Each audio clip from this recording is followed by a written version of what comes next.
The 19th time Liam Hayes handed me a settlement check, I took it. The girl he worshipped was demanding a ring and couldn't wait any longer. Neither could I. I was getting married, and the groom wasn't him. After signing the agreement, the first thing I did was snap a picture and send it to Liam. Signed. Should I have your assistant come get it? 20 minutes crawled by. Liam's chat window was dead silent. I was about to call a courier when I saw Liam himself standing at my door, slightly out of breath. He actually came in person. It made sense. His little darling had been kicking up a citywide storm for 6 months, demanding to be made an honest woman. He was clearly desperate. All right, what's the game this time? I've given you everything you're owed. Not a penny less. His voice was cold, laced with impatience. 3 years ago, Liam gave me a wedding. From that day on, I was in name Mrs. Hayes. I was with him through it all, from a broke nobody to a titan of industry.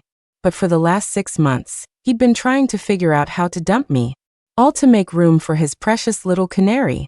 He'd already revised the separation agreement 19 times. I'd rejected all the previous versions. Now that I'd quietly signed, he was the one getting suspicious. I let out a small laugh and handed him the agreement. He opened it warily. When he saw my signature, his face darkened. "Chloe, you really agreed?" I gave him a strange look. He used to say the thing he hated most was my immaturity, my pointless jealousy. Now I wasn't fighting, I wasn't crying. I was taking the money and leaving, just like he wanted. Why did he seem even more upset? Don't tell me he wanted to see me break down and beg him to stay. I smiled. Isn't this better? You can marry your Bianca without any baggage, and I can start my life over. This version of the agreement had everything: the house, the cars, company shares. He'd really paid a steep price. I accepted it all without hesitation. After all, I was the one who stood by him during all those anonymous years, who would willingly do all the hard work just to let someone else reap the rewards. Now it was settled. The fortune I'd earned on my own over the years, plus what he was giving me, I could start traveling the world tomorrow and live comfortably for the rest of my life. The love was gone, but thankfully I still had a lot of money. Liam's expression was complicated. He looked like he wanted to say something, but stopped. Just then, a sweet, delicate voice interrupted us. "Chloe, thank you for being so understanding and letting us be together." Bianca. The little canary Liam kept perched on a pedestal. She was the small-town girl who'd clawed her way up. A degree from a state school. Just getting a job at the competitive Hayes Group was impressive enough, but it only took her 3 months to become the executive assistant to the CEO. She was a very hard worker at seducing Liam. Liam said she was pure and innocent, and he was always afraid I'd bully her. But what kind of pure, innocent person sleeps with a married man and sends pictures to his wife? I used to lose my mind over it, crying and screaming. I even tried to expose them online once. The next day, every trace of it had vanished. Liam's methods were always ruthlessly efficient. The funny thing was he was now using those same methods on me. After all this drama, I was just tired. I looked at the two of them with a faint, mocking smile, not wanting to say another word. "You have the agreement. Aren't you leaving?" I was kicking them out. This villa was in my name. Since Liam started seeing other women, he rarely came back here anyway. Every second they stayed made me want to fumigate the entire house. Liam's face fell. "Chloe, playing hard to get won't work on me. You signed it. Don't you dare regret it." With that, he grabbed Bianca and turned to leave. "Wait," I called out. Liam turned back, and I knew it look on his face. He probably thought I couldn't bear to let him go. But I just reminded him, "Don't forget to wire the money and get the property deeds transferred to me as soon as possible." His expression went blank for a second, then he ground his teeth. "You're in a hurry, aren't you?" "A hurry?" Of course I was in a hurry. I was getting married, and the groom wasn't him. If I didn't cut ties with him now, things were going to get messy. I scheduled a pre-wedding health checkup. I never expected to run into Liam and Bianca at the hospital. He was holding her hand so carefully. She chattered on, and he listened patiently, his eyes full of gentle adoration. They were so close, it felt like no one else could ever come between them. Memories flooded back. A long time ago, he had treated me like a precious treasure, too. So long ago. The last time he looked at me like that was after my stomach surgery. I'd been sick, bedridden for 4 months. That's when he found his first mistress. She was a girl who feared nothing. She stormed into our home and told me to get out of the way. I called her shameless. She said the one who isn't loved is the real homewrecker. Maybe her pride was wounded because she gave me a hard shove. I ended up in the operating room, covered in blood. When I woke up, the first thing I saw was Liam's guilt-ridden face. His eyes were full of remorse. He clutched my hand, his voice choked with sobs. I'm sorry, Chloe. I'm an asshole. Hit me. I'm so sorry. I slapped him hard across the face. He didn't flinch, just took it. When I was too tired to hit him anymore, he finally spoke, his voice raw. Just this once, Chloe. Please give me a chance to make it up to you. He got rid of that girl. He went back to being the caring lover I knew. Unfortunately, that only lasted for 6 months. 6 months later, there was a new girl by his side. After that, the girls came and went. A parade of young, pretty faces I never had time to remember before they were replaced by new ones. Bianca was the one who had stayed with him the longest. Running into them at the lab was definitely awkward. I turned to leave, but Bianca's voice stopped me. Chloe, what a coincidence. She was clinging to Liam like a piece of designer luggage. Her cheeks were flushed, and she looked a little shy. I wasn't feeling well, so I came to see a doctor. I watched her little performance with a blank face. Liam saw the appointment slip in my hand, and his brow furrowed. What are you here for? I gave a cold smile. Mr. Hayes, you probably shouldn't be so curious about your ex-wife's private medical history in front of your new girlfriend. He seemed irritated.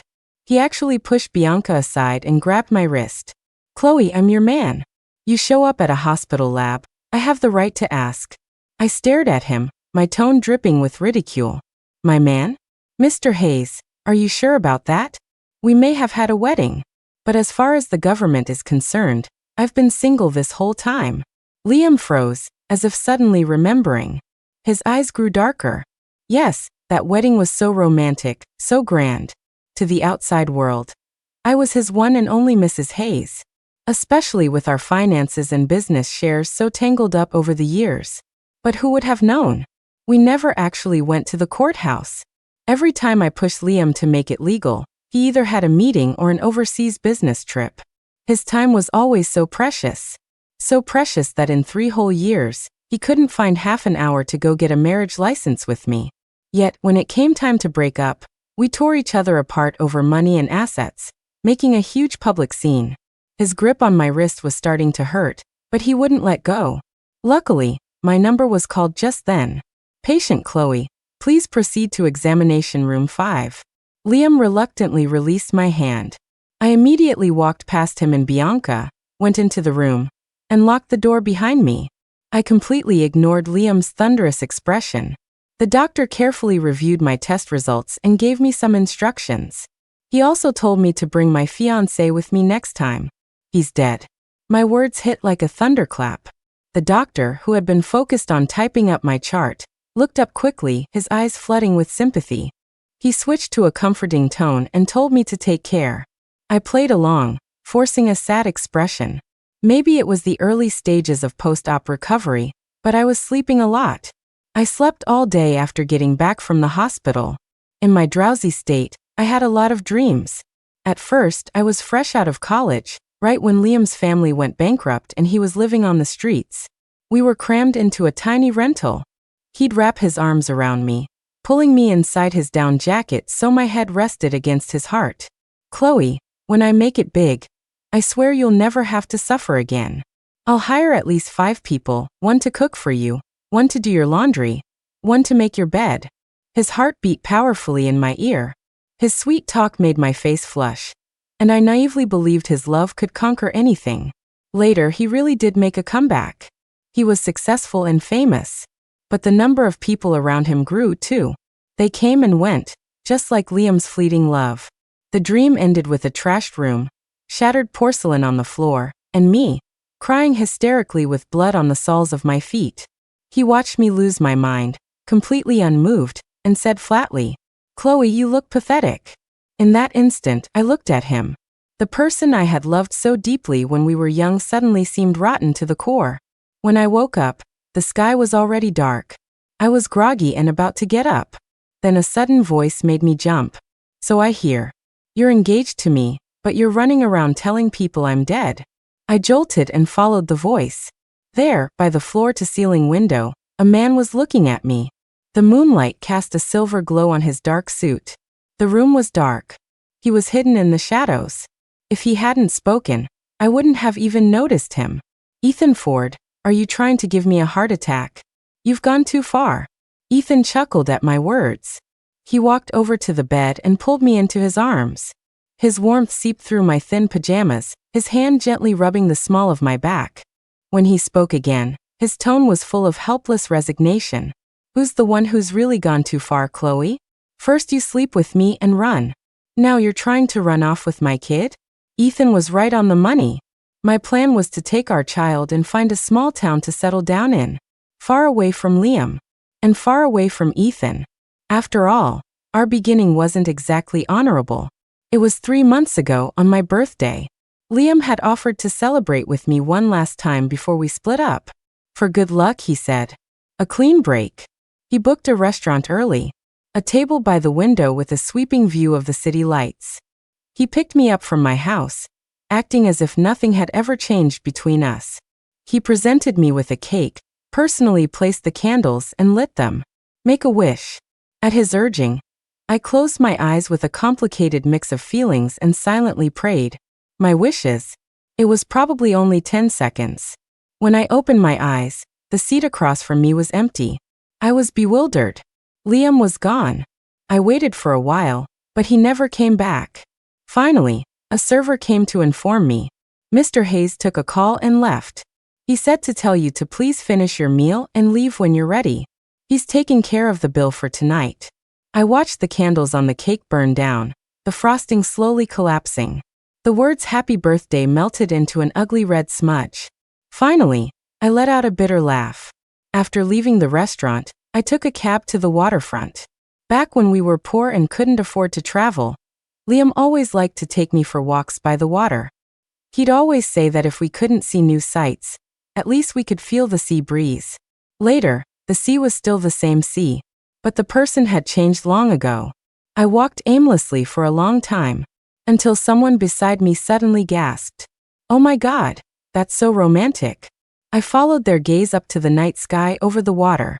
Against the dark canvas, countless drones twinkled. They formed elegant, cursive words. "Bianca, I love you." A few seconds later, the sky exploded with countless flowers of light. Dazzling, beautiful. Passers-by sighed in awe. "Wow, which billionaire's kid is putting on this show?" Sigh, another day of being a background character in someone else's love story. Almost as a form of self-torture, I opened my social media. Sure enough, there was Bianca's triumphant post. "True love is when I say I miss him. And no matter the time, he gives me a grand declaration of his love." The accompanying picture was of the drone show. When a person's heart dies completely, they probably go a little crazy. I bought a lot of alcohol. The waterfront was packed with people. Liam and Bianca were surrounded by an unknowing crowd, completely oblivious to me. But I watched them for a very long time, until I realized I was surrounded by empty bottles and my vision was starting to blur. Realizing it was a bad idea to keep drinking, I got up and stumbled away. After finally escaping the noisy waterfront, I was walking along the road when I bumped right into someone.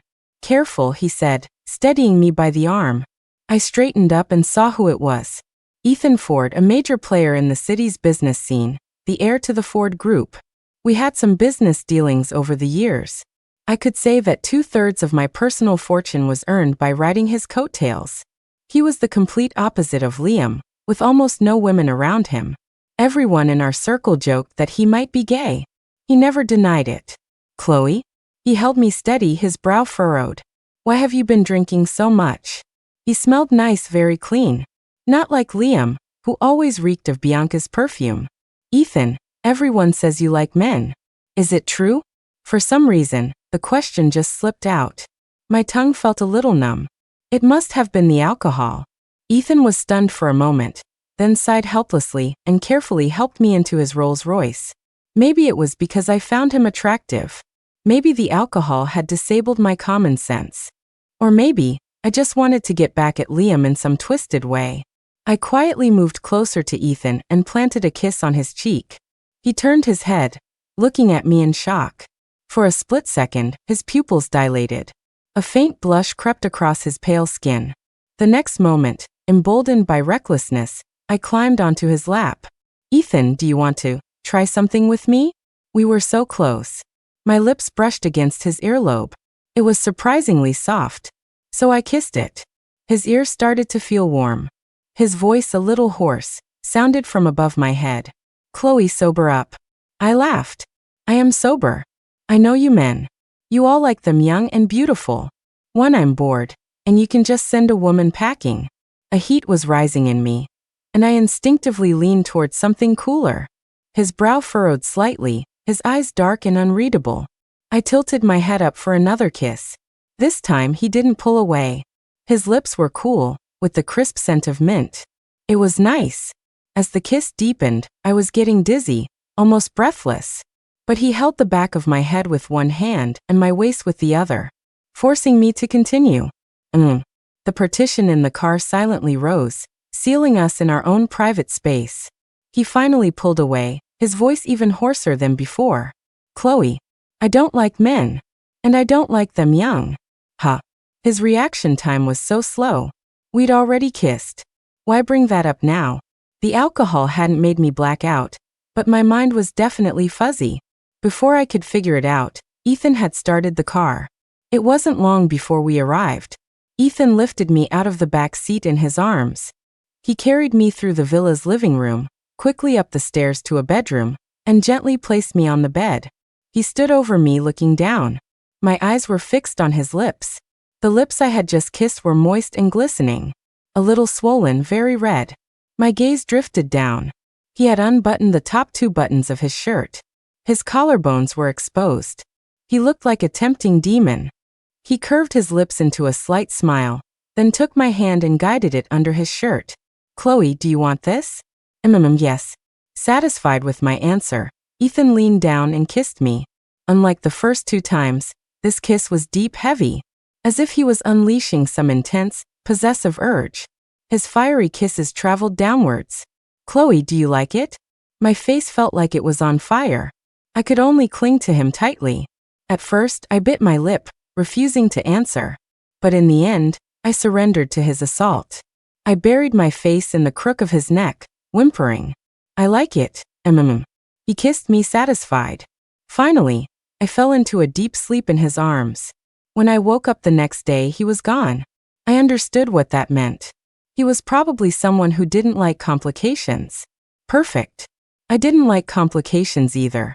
Since he was gone, it was only natural for me to pretend nothing happened. It was better for both of us. So I slipped out, blocking all of his contact information on my way out to avoid any awkwardness. As for our business dealings, I'd have my people handle it from now on. Strictly professional. After that, I didn't see Ethan again.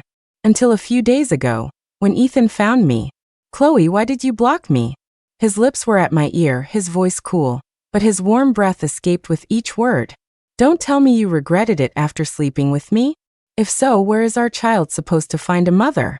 His attitude stunned me. I didn't think he'd care so much about me blocking him. To avoid any more misunderstandings, I decided to be clear. Ethan, we're both adults. I started it that night, so I accept the consequences. You were able to find me at the hospital, so you must know I'm keeping the baby. I have money. I can raise a child on my own. I won't cause you any trouble. If you're really worried, we can sign a non-disclosure agreement. Ethan, who had been kissing my earlobe, suddenly froze. His voice dropped even lower. On your own? What if the child asks about their father? What if they want to see a picture of their father? I'd thought about that too. I'll tell the child their dad is dead. We can use AI to Photoshop a picture. As for the cause of death, let's say a car accident. If you don't like that, you can come up with a more dignified way for you to have died. Of course, if you want to see the kid in the future, that's fine. They can just call me Auntie. Ethan frowned at first, but by the end, he was so exasperated he actually laughed. Call you auntie?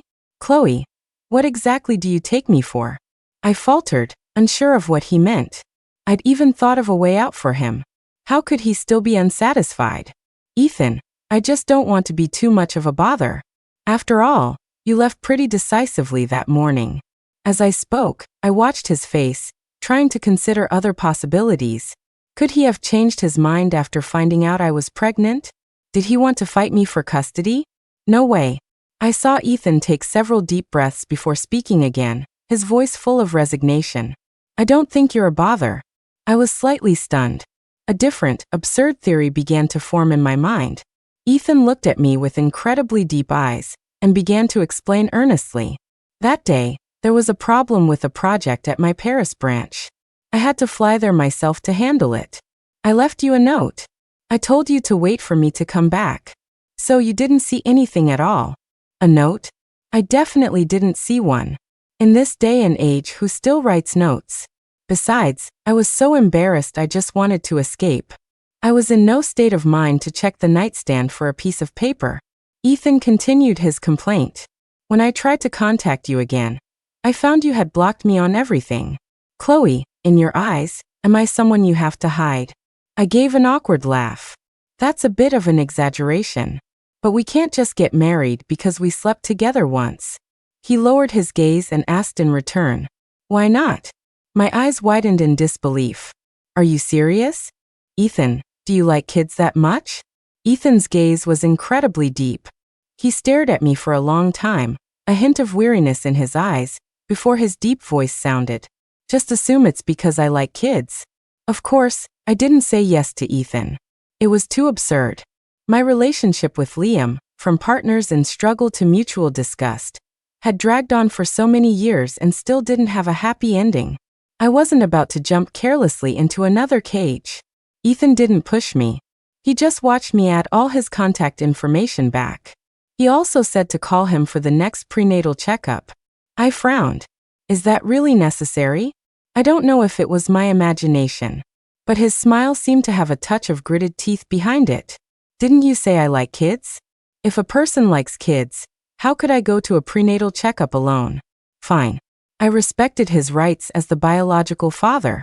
Besides, he was the goose that laid the golden eggs for my business. I had to give him some face. After that, Ethan started to fuss over my diet and daily life, and he began buying baby supplies. Once on a business trip to Europe, he personally pushed a custom, handmade crib back with him. The crib was stuffed with all sorts of diapers, formula, and baby lotion. He seemed genuinely excited for the baby's arrival. Over time, I got used to it. Until a charity auction 2 weeks later. When I walked in with Ethan, we ran into Liam. Bianca was clinging to Liam's arm, her eyes filled with an unconcealable smugness. It had been a while. When Liam saw me standing next to Ethan, he was momentarily stunned. He opened his mouth as if to say something to me, but Bianca didn't give him the chance. Darling, I'm a little tired. Can you come sit with me over there? As she left, she didn't forget to look back and give me a mocking smile. I ignored it. It was best to stay as far away from those toxic people as possible. The items at this auction were mostly mediocre. I wasn't very interested. Until I saw a necklace. The piece was beautiful. A design I had loved for years but never managed to buy. The starting bid was $800,000. I raised my paddle first. Bianca, not to be outdone, followed right after me, raising the bid continuously. 1 million. 1.5 million. Finally, Liam raised his paddle. 3 million. He knew I had wanted that necklace for a long time, but he still had to compete with me, just to give it to Bianca. I glanced in their direction and met Bianca's triumphant gaze. I knew she probably didn't even like it that much, she just didn't want to see me happy. 3 million, going once. 3 million, going twice. I didn't raise my paddle again. Ethan squeezed my hand, about to raise the price. 5. Before he could finish, I quickly pushed his hand down. 5 what? Are you crazy? He looked a little innocent. 5 million isn't that much. Don't you really like it? I scoffed. How is it not expensive? You've just never been poor. Only people who have been truly poor know that $5 million is a huge amount of money. When you're at rock bottom, you might kill for $500, let alone $5 million. But Ethan, who had never known hardship, would probably have a hard time understanding that. I shook my head. Let it go. I don't like losing propositions. The $3 million Liam bid is already far more than the necklace is worth. If he wants to be the sucker, let him. Anyway, Liam had already signed the settlement agreement. The money he was spending now was from his own share. $3 million might not be a lot to him, but every little bit adds up. I was practically hoping he'd spend himself into poverty. $3 million going 3 times. Sold. The gavel fell and it was settled. Afterward, the crowd filed out. Bianca deliberately walked up to me, her voice dripping with condescension.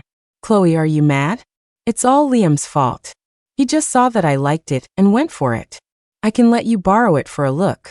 Liam, standing beside her, watched this scene in silence. He really did spoil Bianca, letting her parade in front of me time and time again. I curled my lip. No thanks. I didn't like it that much anyway. If you like it, you can have it.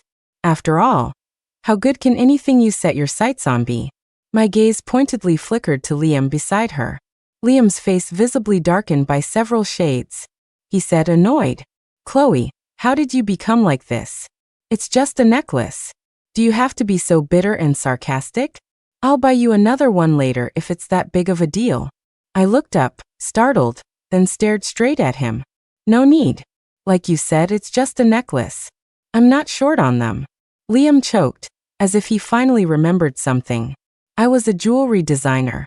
The first $1 million for his startup came from me selling the rights to my own designs. Back then, he held me with tears in his eyes, promising he would buy me mountains of jewelry in the future. In the end, all he gave me was a plain, simple ring. I was his girlfriend for 4 years and his wife for 3. He conned my most precious 7 years out of me with a tiny diamond. Promises are only sincere the moment they're spoken. And sincerity is a fickle thing. In the end, love fades, and all you have left is your conscience. Now he had his company, and I had my own career. My jewelry brand was known worldwide. If I wanted something, I could buy it myself. I didn't need him anymore. Liam, likely recalling the past, seemed lost in thought. When he looked at me again, there was a flicker of guilt and longing in his eyes. Just then, Ethan's tall frame moved between us, completely blocking Liam's view of me. His voice was lazy, but dripping with sarcasm. Mr. Hayes, long time no see. I see your taste has changed. You're into the sweet and innocent type now? When he said sweet and innocent, Ethan's gaze lightly swept over Bianca. Bianca managed to hold back an outburst, but her face was contorted with rage. I was tired of watching. Ethan, let's go. The fact that I used his name in public seemed to please him. He smiled. Okay. I thought that would be the end of it, that I'd finally have some peace. But then Liam suddenly decided to go back on his word. I have a habit of putting my phone on silent when I sleep. When I woke up that day, my screen showed over 30 missed calls and 99 plus messages. All from Liam. Chloe, we need to talk. I'm coming to find you. No one's home. Where are you? That time you were at the hospital lab. What were you really there for? If you don't answer, I'm waiting at your door. Chloe, why weren't you home all night? Why did you fire the staff? Because I moved out a long time ago. That house had traces of his life in it. Living there was suffocating, so I sold it. When Ethan found out, as the child's father, he graciously offered me a villa on a private island, complete with a private doctor and caretakers. The island was beautiful, the climate perfect. Ideal for my health. I didn't refuse. Only a fool would refuse an offer like that. Since Ethan wanted to enjoy the rights of being a father, he naturally had to cough up some cash. It's called a fair exchange. Ethan and I had gradually developed this kind of understanding. As for Liam, according to the agreement, he still had a lot of assets to transfer to me. Now was not the time for him to be having second thoughts. I immediately called him back. Liam's voice came through the phone, tired and a bit hoarse. Chloe, I asked the old staff. They said they noticed you were preparing for a wedding. If that's true, maybe we don't have to break up. My patience suddenly ran out. When it rains, it pours. even making a phone call. I'm being spied on by the staff. Good thing I knew the truth would come out eventually and was prepared for it. I cut him off before he could finish. I am getting married. But Liam, who said the groom was you? There was a long, long silence on the other end of the line. I could almost hear Liam's ragged breathing. After a while, he finally asked coldly, Chloe, what are you talking about? When Liam finally tracked me down, I was playing with Sunny. Sunny was a little golden retriever Ethan adopted for me, so I wouldn't get bored.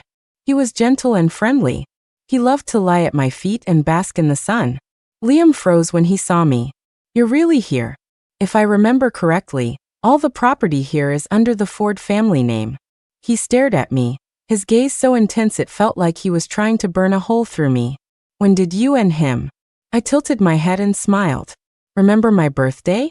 The night you left halfway through to give Bianca that drone show. Liam's eyes widened in disbelief. His voice trembled as he finally spat out the words. Chloe, we weren't even broken up, and you were already cheating on me?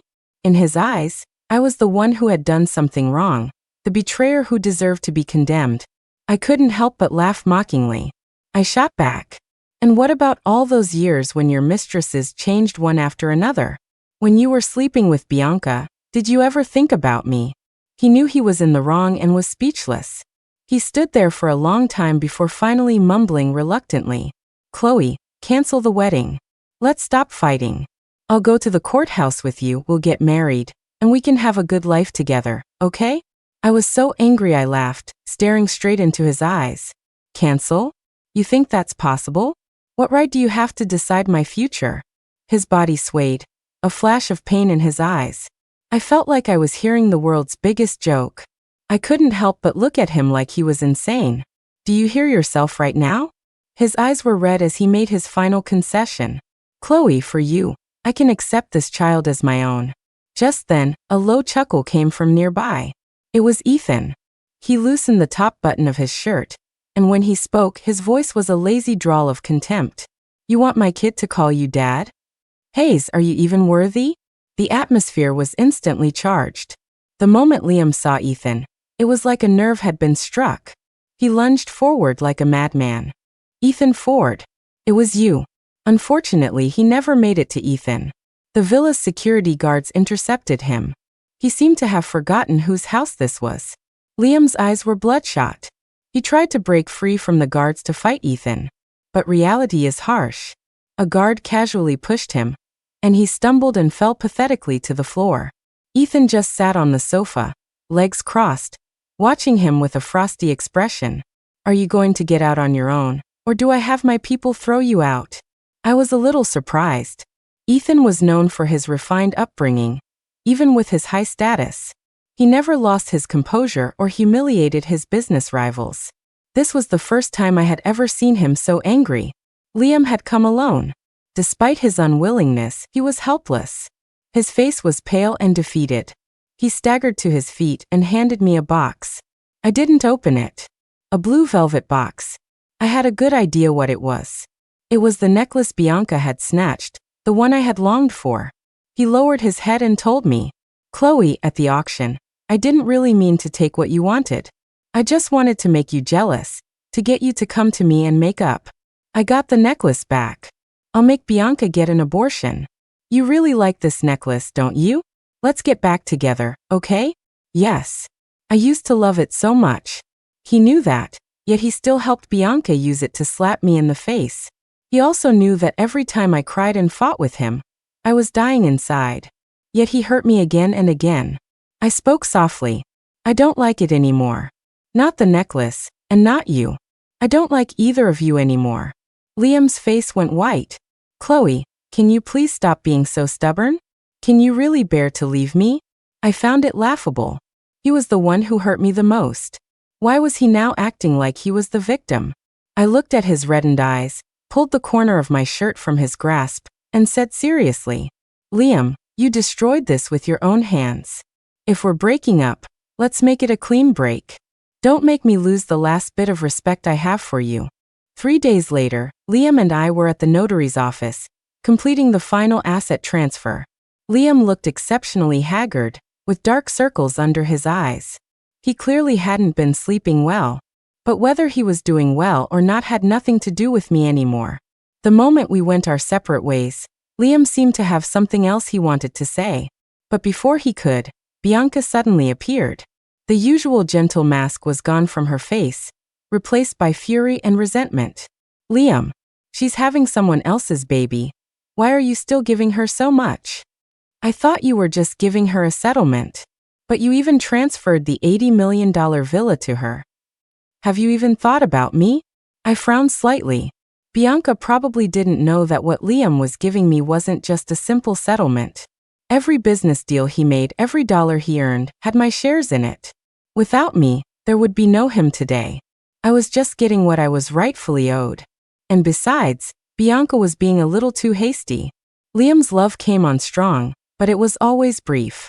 Letting her sweet, gentle wife persona crumble so quickly was not a good move. Chloe, don't you dare take advantage of us.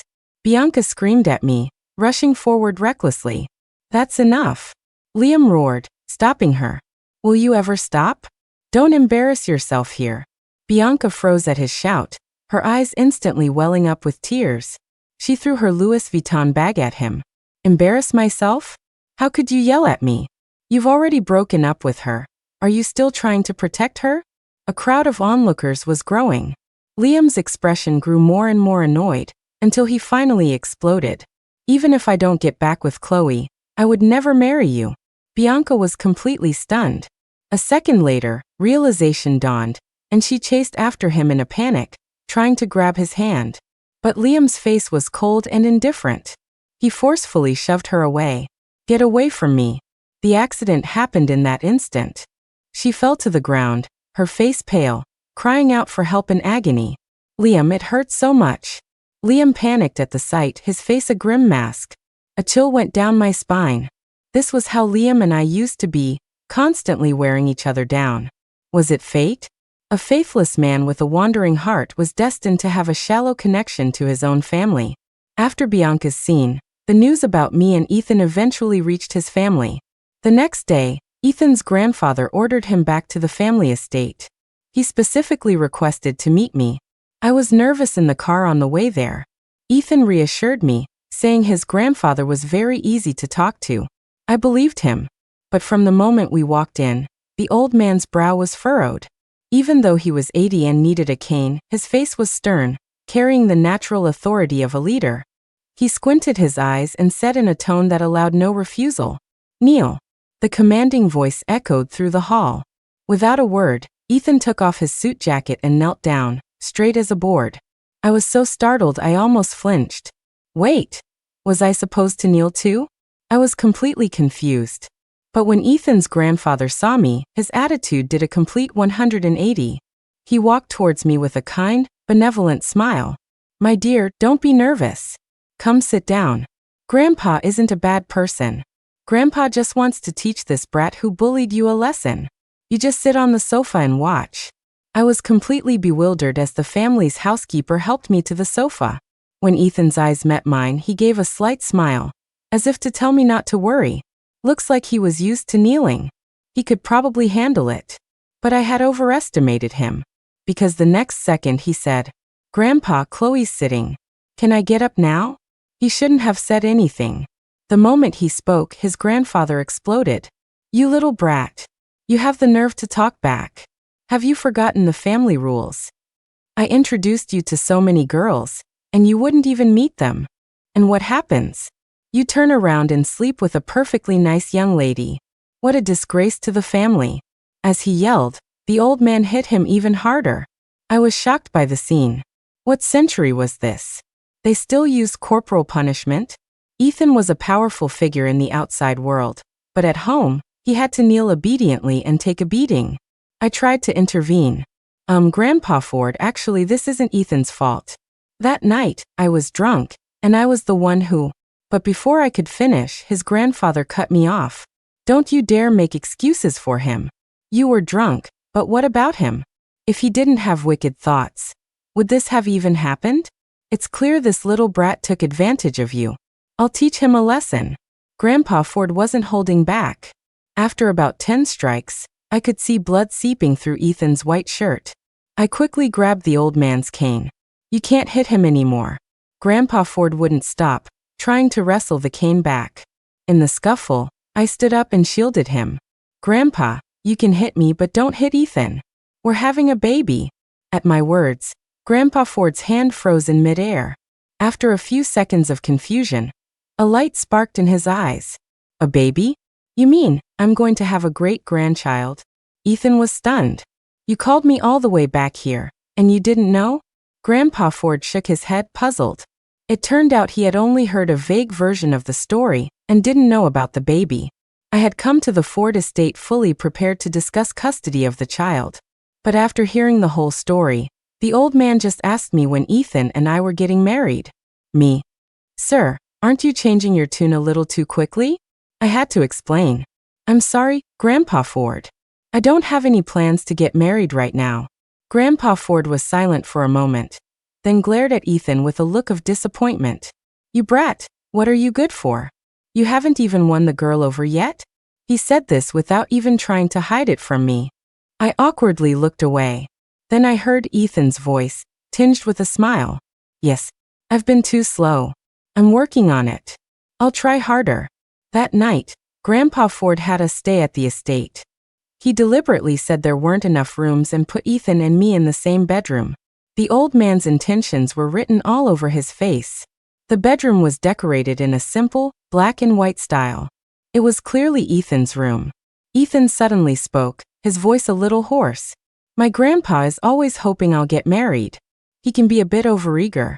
Don't mind him. I gave a soft mm to show I understood. Old people always hoping for a house full of grandchildren. After putting ointment on his back, I let out a long sigh. I casually glanced around the room. Suddenly, a pair of cufflinks on the dresser caught my eye. Why did they look so familiar? I walked over on impulse, picked them up, and was overcome with shock. Ethan, how do you have these cufflinks? Ethan's gaze swept over the cufflinks, then settled on my face. He was silent for a few seconds before lowering his eyes slightly.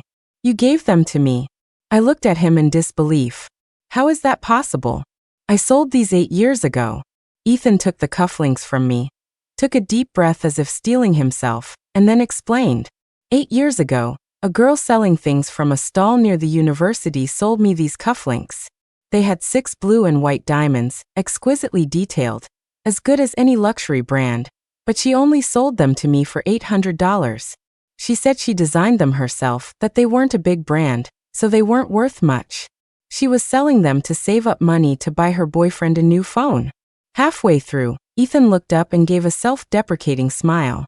At the time, I thought she was very pretty, just a little naive. I passed by that street often back then, and I always saw her selling her things. If she didn't have a boyfriend, I definitely would have asked her out. Later, she graduated, and I went abroad. I thought we'd never cross paths again. But who knew that a few years later, her work would appear at a global jewelry auction.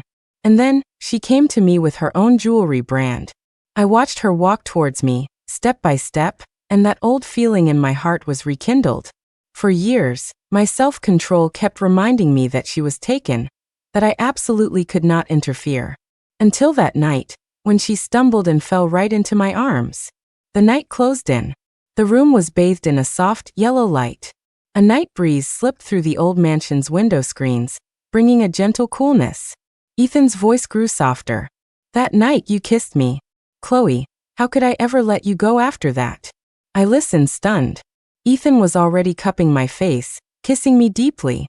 Later, we had a beautiful rosy-cheeked daughter. Ethan was always by my side, but I never agreed to his marriage proposals. There was no particular reason.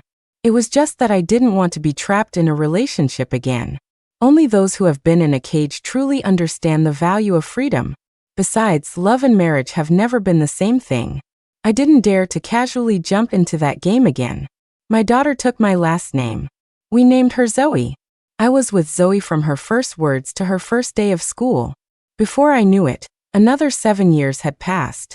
When people talked about Ethan, they said he'd gone from a handsome, young, gay CEO to the city's most eligible bachelor. Ethan would clarify time and time again. I'm not gay and I'm not single. I have a girlfriend. I have a daughter, too. My daughter is gorgeous. Grandpa Ford, still spry and healthy, would often tease him with disappointment. Yes, you have a girlfriend, and you have a daughter, but you don't have a wife, and your daughter still calls you uncle. Ethan. Of course, Zoe knew from a young age that Ethan was her dad. She was just a total mama's girl. And every time Ethan came over, he would insist on sleeping with me, clinging to me more than the child did. So Zoe would have to be coaxed away by her grandma. That's why Zoe deliberately called him Uncle Ethan. Uncle Ethan, wounded by his daughter's rejection, would come to me at night, looking pitiful. He'd hold me and kiss me over and over, his tone full of grievance. Chloe, you heartless woman. When are you finally going to make an honest man out of me? He had his hands on my waist. I lazily poked his abs. Depends on your performance tonight. And on my mood tomorrow. Ethan would grumble that all I ever gave him were empty promises. The next second, he'd bury his head in my neck and kiss me even more fiercely. Later, I heard from a friend that Liam had died. Bianca had relentlessly clung to him, refusing to let go. She threatened him, trying to force him to marry her and take care of her for the rest of her life. Liam was long tired of her and refused to give in. He even tried to fire her from the company. Bianca, pushed to the edge, used her position to leak company secrets to a competitor and dug up dirt on the company's finances. Liam was overwhelmed. First, he lost several major deals, and then his funding dried up. The company went bankrupt. He hated Bianca. During a heated argument, in a fit of rage, he pushed her off a balcony. Perhaps feeling that his future was hopeless and his heart was dead, Liam jumped down after her. After hearing the story, I just nodded. Is that so? There wasn't a single ripple in my heart. After all these years, hearing the name Liam Hayes felt like hearing about someone from a past life. My friend was still sighing. You know, you two were so good together back in school. I still remember Liam bringing you lunch every day, helping you with your homework. He couldn't be away from you for a day. Back then, everyone in the dorm knew how much he loved you. He was such a good person. How did he just rot away like that? I listened quietly, as if hearing about a stranger. Mommy, come play. In the distance, my daughter was waving at me. Ethan was playing frisbee with her and the dog. I quickly hung up the phone, took the frisbee from my daughter's hand, and threw it far. The dog ran wildly, and my daughter laughed with joy. Ethan looked over at me. That one look was full of gentle love. And all was right with the world. End of main story. Liam's perspective. After they separated, Liam secretly went to see Chloe 3 times. The first time was at the hospital. He was being tormented by Bianca and was at his wit's end. On top of that, his long-term smoking and drinking had finally caught up with him. His stomach condition flared up, and he ended up in the hospital. When the pain was unbearable, Liam would inevitably think of Chloe. Before, after a night of drinking, if he so much as frowned, Chloe would worry if he was feeling unwell. If he threw up, she would be even more heartbroken. He had always thought that Chloe, who loved him so much, would never leave him. But now, he was bleeding internally, dying of pain, and even just hearing her voice had become a luxury. Chloe had deleted his number long ago. Thankfully, the chat history was still there. He listened almost pathologically to the old voice messages she had sent him. Honey, pick me up after work, moi. Oh, and let's make time to see the northern lights in Iceland this year, okay? Liam, Mr. Hayes, happy birthday. No working late tonight. And don't you dare say my cake is ugly. Her voice felt so close, as if she were still right there. Playful, sweet, angry. He deliberately skipped over the later ones. The ones filled with endless arguments, where she cried and demanded to know if he still loved her. Only after losing her did he understand. He hadn't gotten tired of Chloe. She had become a part of his very being, like oxygen. You don't notice it's there, but you can't live without it. Later, by a strange twist of fate, he saw Chloe in the same hospital's lab. She was there for a prenatal checkup. Ethan Ford was with her the whole time. A big shot in a suit, personally waiting on a pregnant woman, running around for her. In that moment, Liam had to use every ounce of his strength to stop himself from running to her, repenting and begging. To avoid disturbing her again, he fled in shame. The second time he saw Chloe was 3 years later. By then, his company was in trouble. He was running around everywhere looking for funding. Passing by the big screen in Times Square, he saw her jewelry ad. She was a designer with a brilliant mind for both business and art. In those few years, his career had stalled, while she had left him far, far behind. Liam saw Chloe herself standing under the giant screen, wearing a stunning red dress. It seemed to be some kind of press event. She was posing for pictures with reporters. She was so beautiful. And he was a mess, so disheveled. It felt like he could never catch up to her again. Liam watched silently, his eyes turning red. The third time he saw Chloe was at an amusement park. The sun was shining brightly that day. Ethan was holding his daughter's hand with one hand, and an umbrella for Chloe with the other. The three of them were wearing adorable matching family outfits. The little girl was laughing, first calling Ethan Uncle Ethan. Then somehow she suddenly switched and called him Dad. Ethan seemed to freeze, repeatedly asking the girl for confirmation. "Zoe, what did you call me? Can you say it a few more times? Quick." The little girl was a bit shy, but with Chloe's encouragement, she finally hugged Ethan happily. "I called you Dad. Daddy, Daddy, Daddy. What, you don't want to be my dad? You want to keep being my Uncle Ethan?" Ethan looked like he was so happy he was about to cry. And Liam stood far away, in an inconspicuous corner, watching the scene with burning jealousy. By then, his company had long since gone bankrupt. Bianca was like a cancer, tormenting him to the brink of death. He was so jealous. Jealous that Ethan had won Chloe. He was filled with even more regret. If he hadn't given in to temptation back then, he would be the one holding Chloe's hand now. They would have a child. They would wear matching family outfits. If only there were a time machine. He could go back to before he hurt Chloe. She would still be his Chloe. But it was all just a fantasy now. Bianca came to harass him again. This time, during their fight, Bianca threw his old phone from a dozen stories up. The phone shattered into pieces. Liam completely lost it. That phone had all the voice messages Chloe had ever sent him. For all these years, he could never bring himself to delete them. On every sleepless, agonizing night, he would listen to those voices, like a man drinking poison to quench his thirst. But Bianca had destroyed it. In that moment, his sanity was completely consumed. He pushed Bianca off the ledge. "Go to hell," he said to Bianca. And to himself. As his body fell, the whistling wind rushed past his ears. "Chloe, if I'm gone, will you think of me sometimes? No. Just forget me." The end.